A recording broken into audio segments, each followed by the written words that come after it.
Cette vidéo est la première partie de l'interview exclusive de Lucille Delière, une actrice majeure de la scène samba à Paris. Danseuse, professeure, chorégraphe et passista officielle de l'école Imperatriz Leopoldinense à Rio, Lucille nous partage son parcours, ses expériences et ses inspirations.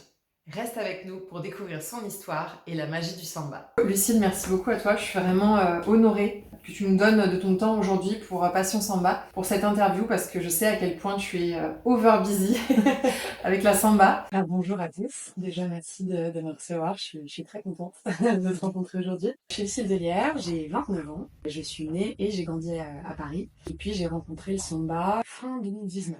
Comment tu as découvert la samba? Alors, c'est un moment de ma vie, en fait, où je faisais beaucoup de cheval à l'époque. Pour des raisons, plein de raisons logistiques, financières, etc. J'ai arrêté un peu d'en faire. Et j'avais très envie de danser. J'étais pas danseuse. Je suis pas du tout danseuse de formation. J'ai pas nécessairement beaucoup dansé dans ma vie, je dansais comme tout le monde, en soirée, dans ma salle de bain. Et je m'étais mis en tête que j'avais envie de danser régulièrement, et donc je m'étais mise à la recherche, je faisais plein de cours. Et un jour, dans un cours de flamenco, je rencontre une amie, une grande amie à moi, qui me dit mais tu sais quoi, tu devrais venir faire un cours de samba au centre de danse du Marais, etc. J'ai fait un cours avec Alex Lima. Et là, en fait, où c'est mon premier contact vraiment avec la samba. Je suis restée un petit peu de temps là-bas, et puis très vite, en fait, j'ai eu envie, ça a beaucoup attisé ma curiosité. J'avais aucun lien avec le Brésil à l'époque, je parlais pas portugais. C'était vraiment quelque chose de très nouveau pour moi. J'avais même pas nécessairement vraiment d'appétence, j'ai envie de dire, avant la samba. Et en fait, très vite, j'ai voulu savoir ce qu'il en était. Moi, je me suis mise de plus en plus à chercher sur Internet, mais qu'est-ce que c'est qu'une bassista? Qu'est-ce que c'est qu'une danseuse samba? C'est quoi une école de samba? Et c'était très obscur, en fait. J'ai eu du mal, je me souviens, j'ai cette mémoire-là, que j'avais du mal à trouver des informations, notamment parce que je parlais pas portugais et que j'avais pas les mots-clés qui m'auraient permis vraiment, voilà, voilà. Je me suis dit, bon, ok, j'ai ouvert mon site Internet, Air France, et j'ai acheté mon billet pour partir à Rio. Ouais, comme ça. J'ai acheté mon billet pour partir à Rio en 2020, au carnaval de 2020. Je suis partie avec des amis à Rio. On m'avait proposé d'acheter un costume pour défiler avec Villa Isabelle. Et j'ai défilé sur un char, en fait. Arrivé à Rio, c'était le chaos complet. Très honnêtement, je comprenais rien à cette ville. Il faisait très chaud, moi j'aime pas la chaleur. Et, mais c'était une forme de... J'avais l'impression d'être dans un délire, en fait. Et le jour du défilé est arrivé. Et donc, je connaissais quasiment rien sur le monde du carnaval. On montait sur un char qui était très haut, qui était le abriard de ce défilé-là, pardon, de Villa, qui était absolument magnifique. Je me suis retrouvée juste avant d'entrer sur l'Avenida, en face du premier écho de la batterie. Et donc, j'ai assisté de manière très brute à la largade. Tu sais, c'est le moment où ils lancent le samba enredo. Ouais. En face de moi. Et je m'y attendais pas du tout, parce que j'étais, encore une fois, je nageais dans... je me laissais porter, tu vois. J'ai eu un choc au moment où le samba enredo s'énonçait, que j'avais appris par cœur quand même, parce que j'étais voilà, sérieuse. J'ai eu une sorte d'énergie qui m'a parcouru tout le corps, toute de mes pieds. J'ai senti les vibrations, ça m'est rentré dedans. Waouh, c'est super fort. C'était hyper fort. Je crois que c'était j'ai eu un vrai choc, en fait. J'ai eu un choc d'énergie, de esthétique aussi, musicale, rythmique.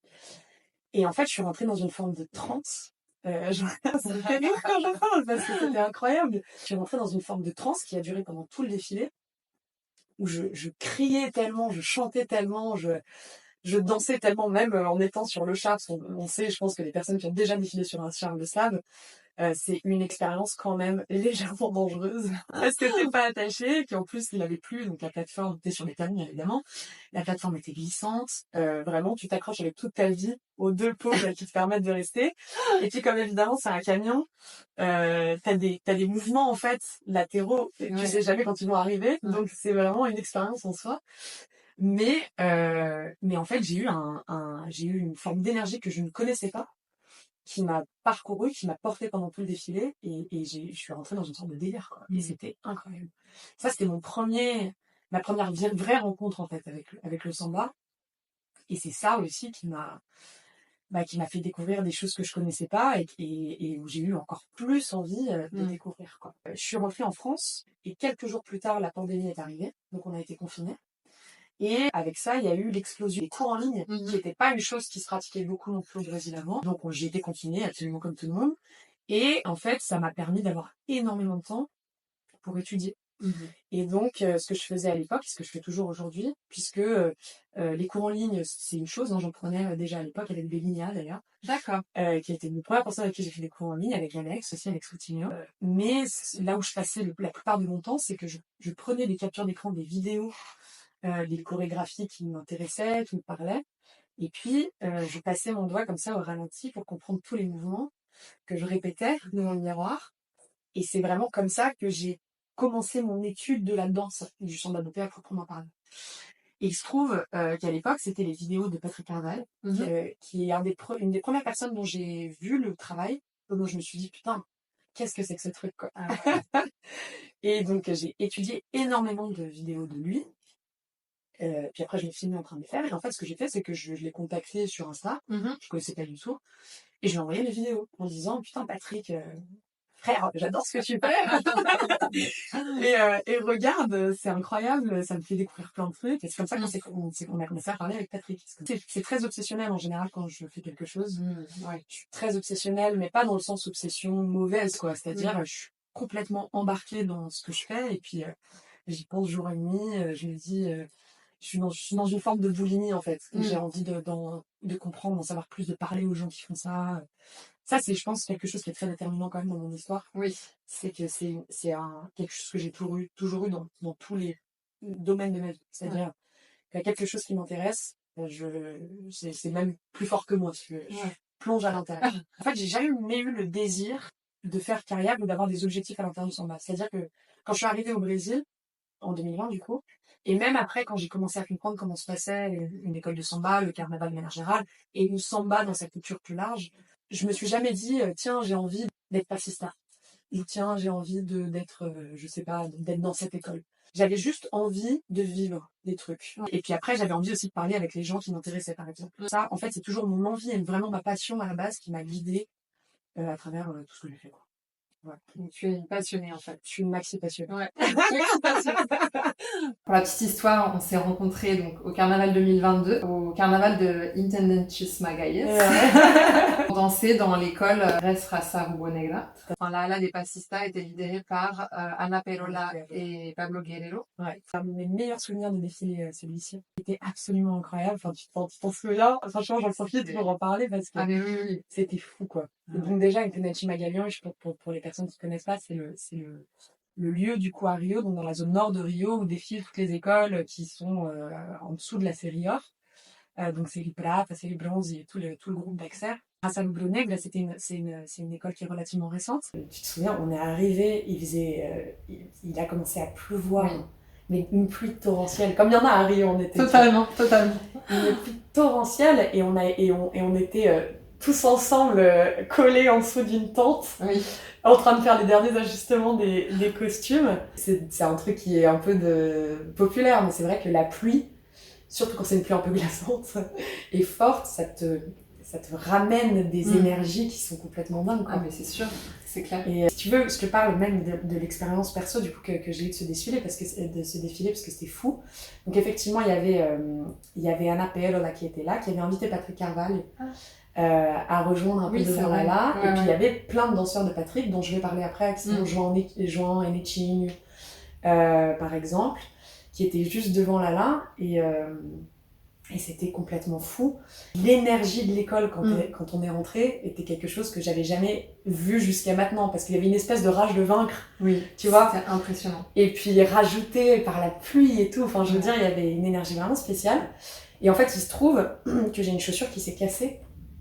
À peu près au milieu de l'avenida, voire même un peu plus au début, et que je me suis retrouvée du coup déchaussée au milieu et qu'on s'apprêtait à passer devant la cabine des jurés.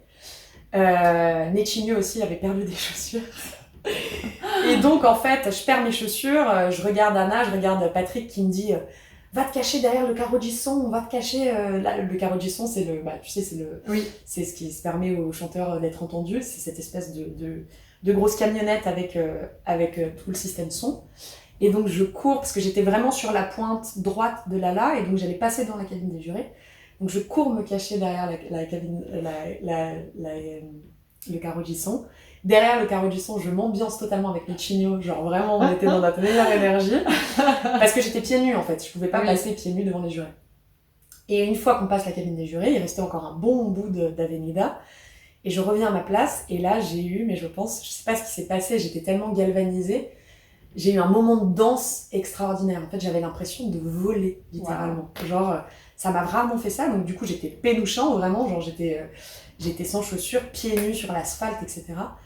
Et il y a toujours, je pense que ça fait partie de ça, mais quand on retire un peu les talons, quand on danse en talons, on retire un peu les talons, là on se sent, on a l'impression qu'on a une capacité à danser qui est folle. C'est clair. Et donc je me suis sentie vraiment voler, j'ai eu des sensations de danse et d'interaction avec le public que j'avais jamais eu jusque-là. Et en fait, quelques jours plus tard, Anna m'envoie un message et me dit écoute, j'ai quelqu'un du Premium Machine qui me demande ton nom pour que tu sois sélectionné pour prétendre au prix de meilleur passista de International Games. Donc moi c'était absurde pour moi parce que 2022, je vais en parler après, c'était quand même une année, c'était l'année où pour moi il s'est passé plein de trucs dans le carnaval, où j'ai commencé dans les écoles, etc. Bref, j'ai commencé à être passista d'ailleurs officier. Et donc je m'y attendais pas du tout, donc j'étais contente et tout, mais voilà, avec beaucoup de, comment dire, d'humilité. C'est aussi les prix, en fait, donc le Premium Machine, c'est un prix historique qui est dirigé par le Master Machine, et qui est une grande personnalité historique aussi du monde du samba.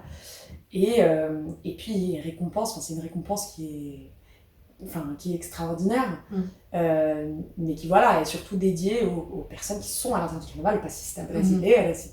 Donc j'ai eu un moment quand même où je me disais bon, donnez-le au passista quoi, pour de vrai. Et en fait il se trouve que j'ai gagné le prix, qui est là d'ailleurs. Je peux te le montrer après, il y a le petit trophée, il est juste derrière. Oh là là. C'était une histoire un peu rocambolesque, ça a pris pas mal de temps. En fait finalement j'ai pas pu assister à la cérémonie officielle. Et donc, ils m'ont fait une cérémonie, toute l'équipe du Premium Machine m'ont fait une cérémonie absolument adorable, où je les ai tous rencontrés, sur le Sambodrome en 2023. C'est trop chouette. Non, mais j'ai envie d'en parler. Je comprends.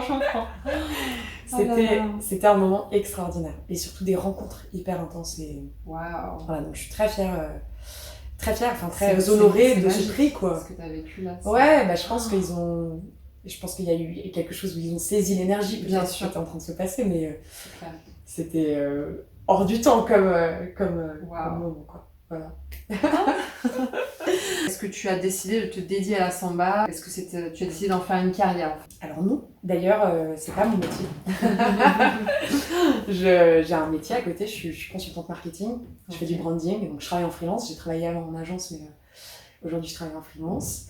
C'est ce qui me permet voilà, de vivre de manière générale. Donc le samba, ça a toujours été quelque chose, une passion à côté, une passion dévorante, on est d'accord.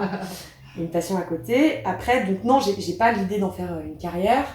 Maintenant, c'est vrai que le projet grandit beaucoup, etc. Donc j'ai de la chance d'avoir un métier qui est très flexible, où j'arrive à équilibrer ma charge de travail. C'est ce qui me permet aussi de partir aussi longtemps à Rio quand j'y vais. D'accord. J'y vais à chaque fois 2 mois, 2 mois et demi. Si j'avais quelconque autre métier, je pense que je m'en sortirais pas. Donc quand tu vas à Rio, tu arrêtes les contrats freelance Pas entièrement. Tu fais un peu de télétravail aussi sur place? Ouais, je fais du télétravail sur place. C'est très compliqué, je vais pas mentir. Franchement, j'aimerais à terme avoir la possibilité d'arrêter vraiment de travailler pendant cette période-là, parce que on connaît le temps à Rio, le rythme est tellement intense, c'est très très compliqué. Mais donc là, par exemple, l'année dernière, quand j'étais complètement en télétravail. Et c'était beaucoup d'énergie. Ouais. Mais on s'en sort, mais après, par contre, c'est une vie à 1000 à l'heure. Ouais. C'est-à-dire, je m'arrête jamais. Du matin jusqu'au soir, le matin, je me réveille, je fais mon taf. Ensuite, il faut que je passe à Montmartre aller chercher des costumes. Après, je bouffe une salade dans le métro, je vais à mon prochain rendez-vous. Le soir, je donne mes cours de samba. Et puis entre-temps, en plus, WhatsApp, on sait tous que WhatsApp, c'est le temple brésilien de la communication. Oui. Donc je passe ma vie sur WhatsApp, à envoyer des messages à tout le monde, à répondre, à machin, etc. Mais c'est ça qui me plaît. Et puis je suis dans une époque de ma vie aussi où moi, je suis plutôt quelqu'un qui a besoin de beaucoup d'animation. D'accord. Voilà. Ok. En tout cas, moi, je suis vraiment impressionnée du coup, parce que j'étais persuadée que C'était ton métier. Quelles ont été les étapes vraiment marquantes de ton parcours dans la samba, de danseuse jusqu'à être passista officielle? Donc après 2020 est venu 2021 et en 2021, à cause de la pandémie, le carnaval a été annulé. Ce qui m'a permis, moi, de continuer mon étude vraiment ici depuis Paris, etc. En 2021, j'ai une amie qui m'a appelée, qui dansait à l'époque avec Samba Touk de manière un peu intermittente et qui m'a dit viens, rentre chez Samba Touk, tu vas les connaître, etc. Donc Samba Touk, c'est... Ouais, donc Samba Touk. Samba Touk. Samba Touk, c'est avant tout une association qui a été créée en 1997, à la base par un groupe de passionnés, pareil, des rythmistes, pour le coup, qui eux, vraiment, c'était vraiment les musiciens, c'est toujours été des musiciens absolument passionnés, qui se sont formés en association en 97, et qui avaient vraiment cet ADN de promouvoir le samba carioca, donc des écoles de samba de Rio, de la manière la plus authentique possible, la plus juste possible. Ah oui, d'accord. Et donc, ils avaient tout de suite, très tôt, cette vision de on va créer des choses en collaboration avec des mestres di batteria de Rio, des rythmistes de Rio. D'accord, c'est comme ça depuis le début, du coup. Comme ça depuis le début. C'est dans l'ADN de Samba Touk. Et d'ailleurs, c'est depuis toujours, tous les rythmistes, quasiment tous, en fonction des possibilités, tous les rythmistes de Samba Touk partent à Rio se former. Et donc, c'est ce qui fait aussi, c'est ce qui rend cette qualité musicale. Il y a quelque chose d'assez sérieux dans le dévouement des gens chez Samba Touk. Il y a vraiment cette idée de, voilà, on représente la culture telle qu'elle est de manière authentique, dans nos capacités, bien évidemment, parce qu'on n'est pas des rythmistes de Rio, ça c'est clair, mais par contre, il y a vraiment cette idée, cet ADN de, voilà, on fait les choses sérieusement, on étudie, on est investi dans notre apprentissage, on crée ces ponts entre Paris et Rio, d'échanges culturels qui sont hyper importants. Samba Touk, donc ça a commencé, c'était une association pour apprendre à jouer. Alors c'était pas pour apprendre, ça a jamais été une école, c'est-à-dire le but n'est pas de former des rythmistes. Ah d'accord. Le but est de prendre des rythmistes qui savent déjà jouer et de former un groupe pour faire des shows. Donc ça a jamais été une école. Ça a jamais été une école. Quoi. Non. Il y avait d'autres écoles à Paris d'ailleurs qui s'occupaient de ça, Samba Academia par exemple, de former vraiment des rythmistes. D'accord. Mais Samba Touk prenait toujours les rythmistes qui étaient déjà un peu plus avancés pour former vraiment un groupe. Et puis après, ils ont créé pas mal d'événements au fur et à mesure de l'histoire, des Casas do Samba Touk, l'ancêtre, j'ai envie de dire, presque du Festival pour Energia. D'accord. Qui étaient des shows où voilà, ils montaient des shows rythmiques absolument incroyables. Ils ont été à l'Olympia, ils ont une histoire Samba Touk de shows absolument folle. Et puis ils ont cette renommée aussi parce que justement il y a la qualité et la dévotion à l'intérieur de ce qu'on fait, quoi. Ouais.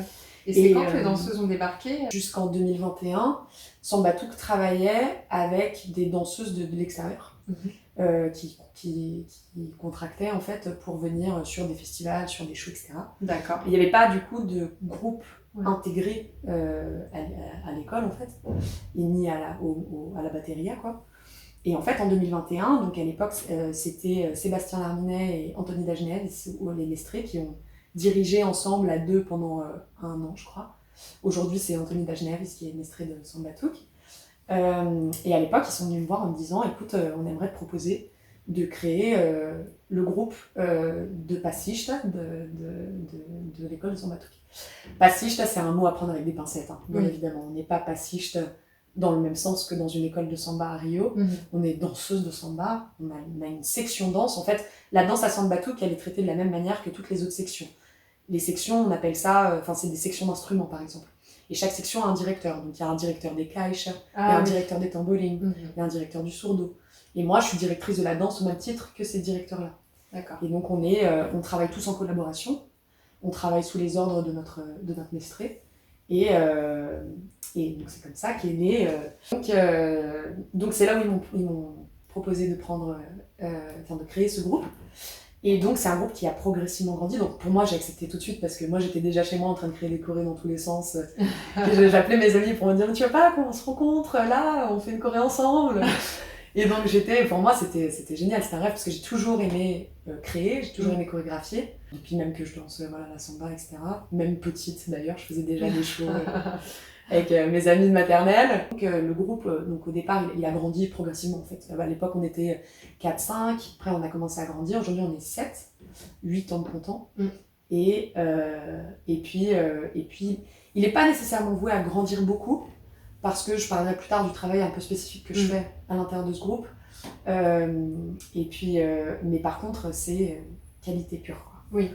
Et puis, toutes les personnes qui sont là sont des danseurs exceptionnels, enfin des danseuses pour le coup, parce que pour l'instant, on n'a pas de danseurs. On en a eu un. Pedro revient. Mais voilà, bon, c'est un engagement. Et c'est un engagement associatif, donc on n'est pas rémunéré. Donc c'est un engagement énorme. Comme on demande aussi beaucoup de travail, beaucoup d'investissement, être passista par exemple de Samba Touk, c'est un engagement, vraiment. Enfin, c'est beaucoup de travail. Et beaucoup de passion et beaucoup d'envie, quoi. En 2022, je suis revenue au carnaval. Donc le carnaval avait été décalé cette année à cause de la pandémie aussi. Et donc j'y suis allée 2 mois, mais séparée par 1 mois. Enfin, j'ai fait un truc. Bon, je me suis débrouillée, quoi. Je suis arrivée avec déjà 1000 rencontres à faire, parce que je parlais déjà beaucoup sur Insta avec des gens qui m'intéressaient, tout ça. En même temps, mon amie Mélissa m'avait demandé, mais tu veux pas tester d'être passista chez une période à Tijuca? Je me suis dit, bah ouais, ça a l'air sympa. Allons-y. Donc j'ai envoyé une vidéo d'audition à Gabriel Castro, qui est mon directeur aujourd'hui, pour la Lab Passista officielle, pour le coup, d'Imperial Tijuca. Et donc il a accepté, et donc je me suis dit, bon bah ok, ça va être cool, on va voir ce que ça fait. Quand je suis arrivée là-bas, je participais aux ensayos de rue d'Imperial Tijuca, et il est venu me voir pendant une répétition, un ensayo, et il m'a demandé, mais est-ce que tu veux être passista d'Avila Isabel? Et c'est comme ça que je suis rentrée chez Villa Isabel. D'accord. Sous proposition de Gabriel. Et puis, quand je suis arrivée à Rio, je prenais énormément de cours avec Patrick. Donc j'ai rencontré très tôt Patrick, parce que c'était la personne vraiment qui me fascinait à l'époque, dont j'ai appris beaucoup. Et puis surtout, j'ai commencé à rencontrer les danseurs qui étaient avec lui, donc principalement João Soares et Netinho Campos, qui ont été vraiment mes premiers professeurs de samba. Et c'est un parcours qui est intéressant parce que Patrick, il n'est pas directeur de passista, donc il ne fait pas réellement du samba du passista. Il aborde le samba d'une manière qui est beaucoup plus chorégraphique, puisqu'il est il est chorégraphe de Comissão de French. La Comissão de French, du coup, c'est un groupe de danseurs qui ouvre les parades des écoles à l'intérieur du Sambodrome. Et en fait, ils ont pour fonction de raconter l'enredo, en fait. Oui. Sauf que c'est en général des groupes de danseurs qui sont professionnels, donc dont c'est la profession. C'est souvent des gens qui viennent du classique, du jazz, du contemporain, qui sont pas forcément du tout des danseurs de samba à proprement parler. Et puis c'est beaucoup plus chorégraphié en fait, c'est beaucoup plus chorégraphique. D'ailleurs les Alat Passista, elles n'ont pas vocation à être chorégraphiées à la base. Et ça c'est une évolution intéressante dont il faudra qu'on parle après, il y a trop de choses à dire. Donc bref, Patrick Carvalho, lui il a développé une méthode. Et il vient aussi de la Samba de Gafriel, du coup, qui est une danse de salon, donc qui est beaucoup plus, on va dire qu'il y a une technique beaucoup plus, qui est beaucoup plus institutionnalisée en fait. Et donc il a ramené cette connaissance-là des danses de salon et d'autres danses académiques sur le samba pour en faire une compréhension rythmique très intelligente et très chorégraphique. Et donc c'est comme ça que j'ai commencé. En fait, moi j'ai beaucoup plus commencé par là. Et je suis arrivée au Samba de Passista, Samba de Quadra, tu vois, après en fait. 2022, ça a été une année qui était vraiment extraordinaire pour moi, parce que c'est là où vraiment j'ai fait toutes mes rencontres, enfin la grande majorité des rencontres qui ont été vraiment déterminantes pour moi. Donc en même temps, je suis rentrée chez Villa, et de l'autre, quand j'ai rencontré Patrick, il m'a proposé du coup de danser avec les Filhos do Samba, qui était à l'époque un peu son groupe. Alors c'est à la fois un projet social, et en même temps c'est un groupe où il avait des danseurs absolument exceptionnels. Il m'a proposé en fait de danser avec eux. Donc je me suis présentée avec eux au Brasil Samba Congress en 2022 sur le Malandro Batuqueiro, qui est une chorégraphie absolument incroyable. Et ça a été un épisode franchement extrêmement challengeant, parce que moi j'étais au début de mon apprentissage en fait de la danse. Et puis d'un coup, je clignais des yeux, je regardais à droite, il y avait Ana Perola, à gauche Tachi Rosa, derrière moi João Soares, j'étais en mode qu'est-ce qui se passe? Ah, c'est impressionnant! Ah, c'était incroyable, j'avais l'impression de vivre un rêve éveillé. Ah ouais. Un rêve éveillé de.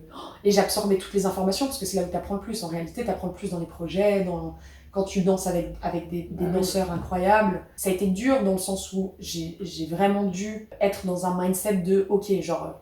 Faut envoyer, il faut apprendre très vite, parce que mine de rien à l'époque, donc je parlais déjà portugais, pas encore aussi bien que je parlais aujourd'hui, et voilà, je veux dire, pendant les ensayos, t'as 1000 informations qui sortent, il faut être hyper réactif, il faut être hyper présent, donc c'était vraiment quelque chose de très challengeant.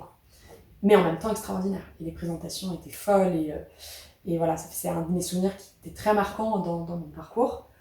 Et puis je suis restée très amie enfin, ça m'a permis aussi de me rapprocher beaucoup d'eux. Ouais. Et encore aujourd'hui, c'est des relations qui sont pour moi hyper importantes à l'intérieur du samba. Dédé Marinho aussi, putain. Dédé Andrés, qui vient d'être, tu sais, nommée reine de batterie de Unido de Padre Miguel, qui est amplement méritée, qui est une meuf absolument dingue, quoi. Après, en fait, ça s'est plus jamais arrêté. Donc, alors, à l'intérieur de l'école de Villa Isabelle, donc là, j'ai fait toutes mes armes de pastiche, à proprement parler. J'ai énormément appris du contexte, de l'intérieur de la LAC Pastiche, en échangeant avec les autres pastiches. La Pastiche de Villa Isabelle, ils ont des pastiches qui sont là depuis 30 ans, voire plus, et qui ont une expérience absolument incroyable, et c'est là où j'ai du coup tout appris littéralement. Donc voilà, littéralement, qu'est-ce que c'est que le rôle d'une pastiche à la base, de défendre son pavillon, d'être une représentante de l'art du samba nopé à proprement parler. Donc peaufiner cet art-là est quelque chose de très important. Peaufiner son pas de samba nopé, ses improvisations, mais pas que, aussi la connaissance musicale de ce qui se passe à l'intérieur de la batterie, s'imprégner de chaque samba aéré, ça c'est quelque chose qui est hyper important. Et puis avec Gabriel j'ai fait plein de trucs. Cette année j'ai fait une commission du French, qui ça était un objectif.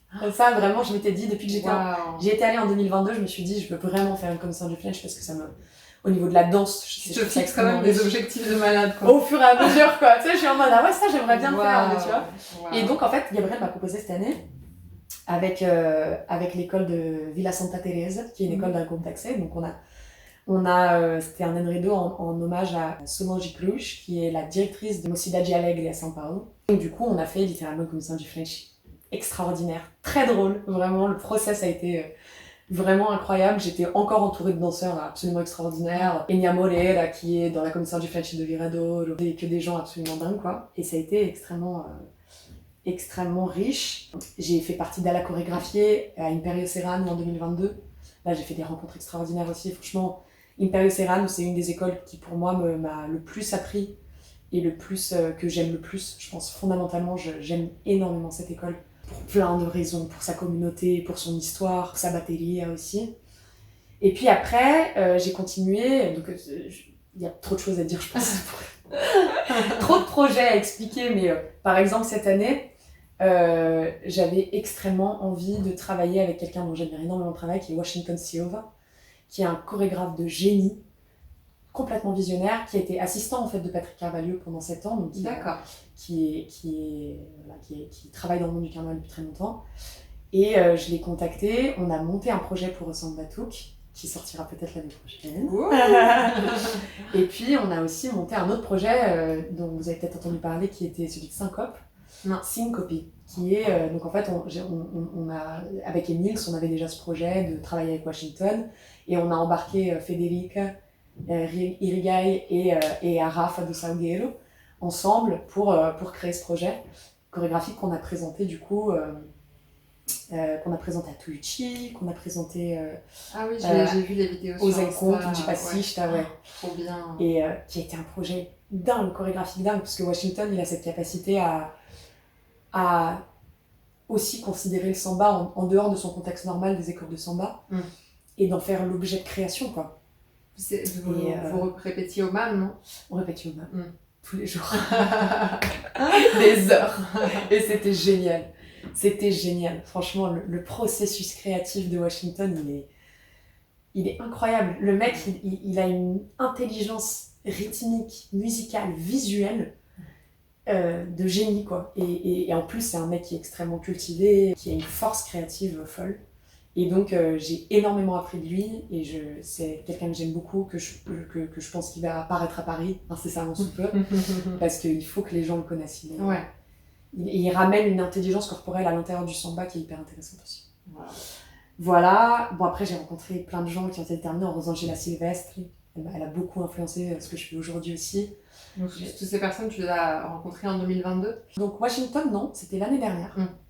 Rosangela, je l'ai rencontrée à Paris, assez étonnamment. Enfin, je l'ai rencontrée une première fois au Brésil, mais pas aussi proche. Je l'ai rencontrée à Paris parce que Fanny Vignals, qui est une grande chorégraphe française de danse afro-brésilienne, qui vit à Paris, avait créé cette rencontre. Et on avait monté elle avait monté un projet, on avait monté un projet tous ensemble pour un événement qui s'était passé là au consulat. D'accord. Et une chorégraphie autour des choux. Et ça a été pareil, un processus. En fait, souvent mes évolutions, je m'aperçois dans ma danse ou dans ce que je vis, etc., se fait tout le temps à travers de rencontres et de projets. Parce que le projet, il offre ce cadre de découverte, bien sûr, ouais. Tu vois, de l'autre, de corporel. Et c'est ce qui permet en fait d'augmenter son intelligence. Bah, par contre, c'est vrai que ça a un seul coût, c'est le temps. Oui. Et donc il faut avoir la possibilité, voilà, Oui, c'est ça, parce que chaque projet demande des heures et des heures de travail, d'investissement. Et en même temps, moi, c'est ce que je recherche. En fait, Ouais. c'est presque ça qui m'intéresse le plus. C'est d'arriver à être dans des projets où je découvre et je comprends de nouvelles choses, pardon, corporellement, culturellement, etc. Et puis après, pour en citer d'autres, parce qu'il y a énormément de... Il y a aussi beaucoup de personnes qui m'ont influencée. Pablo Guerrero, Juana Perla, Luana Bandera, plus récemment Marcio de la Vega, Mayombe Masai, ou Jorge Lousade, Emile Sparga bien évidemment, et beaucoup d'autres, même des gens qui sont moins connus du monde du samba qui m'ont appris énormément de choses. Et donc pour résumer un peu tout ça sur mon parcours, je pense que j'ai foulé le sol du Sambodrome beaucoup de fois, celui d'Intended Chimagalion peut-être parfois même plus, d'innombrables quadras, de toutes les séries confondues, tu vois. Le plus important pour moi-même dans le samba, c'est la vivencia du samba, donc tous les pagodes, tous les churrascos, tu vois, auxquels t'es invité, tous les discussions dans les botecos, tu vois, du coin de la rue, tu vois, de Nilopolis, en passant par Tijuca, en passant par Madureira. Je pense que c'est hyper important de comprendre que le samba, avant d'être une danse et tu vois, d'être à l'intérieur de l'école de samba, c'est une vivencia. Oui. C'est une expérience de vie, c'est une vie, littéralement. Le samba, ça anime la vie, c'est une culture populaire vivante, en fait. Donc ça fait partie de la vie de milliers et de milliers de gens. Et donc pour moi, il n'y a pas... En fait, t'apprendras pas l'essence du samba dans une salle de classe. Tu l'apprendras quand tu iras à Rio, ou pas d'ailleurs, même à Paris. Tu vas dans des rodaji samba, dans des pagodes. C'est ça en fait, c'est ce sentiment de partage, de communion, musicale aussi bien évidemment, qui fait que tu ressens en fait et tu vis ce qu'est le samba.